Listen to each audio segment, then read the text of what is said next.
Sociologists say Singaporeans are under significant environmental and psychological pressure. Stress from competitive workplaces and dense living conditions is just one reason why people are showing more signs of intolerance and ungraciousness towards one another. As the population gets older and more diverse at the same time, Singapore will continue to grapple with its social consciousness in the year ahead. Tan Chiu Yi reports.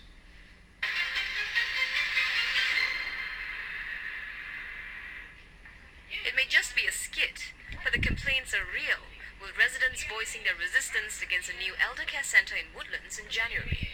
Over the year, several almost identical petitions against elderly facilities in residential areas have shown the selfish, even discriminatory side of Singaporeans. There is a gap between what we aspire and what we really are. We aspire to be a compassionate, considerate society, but at the same time, when it comes to difficult decisions as to whether I should locate that elderly centre right in my block or near my block or near where I live, that is another story altogether. Sociologists say it's a bad reaction to many factors, including stress. Singapore is the second densest population as a country in the world. So people are worried about their space, and they're also trying to get used to having more older people in their environment. Anti-foreigner sentiments also took a more strident tone on the internet in the wake of a horrific car crash where a Chinese national slammed his Ferrari into a taxi, killing himself and two others.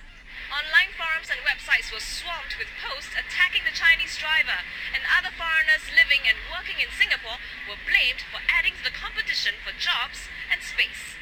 The danger is that younger Singaporeans become more ageist and more xenophobic.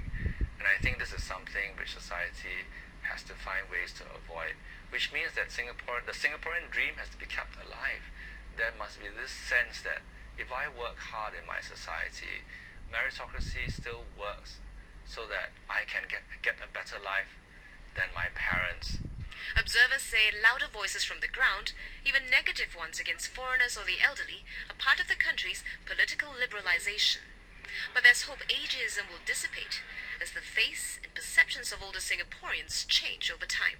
Baby boomers will actually be a real changing force for how we view older adults in Singapore, because they will form 30% of the population, and they will be the ones who will be vocal, more vocal than the current generation of elderly, and they may actually induce significant changes in how we view our work lives, retirement, and healthcare.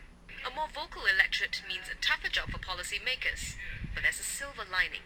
As people are more comfortable with writing online, writing to the newspapers, writing to the MPs or the ministers directly, criticizing them, giving them feedback, telling them what they're doing that's wrong. We have a political system that takes into account supporters and critics, and this is a good thing because it means we have a system where people don't just up and leave. The hope is more Singaporeans will stay and make change.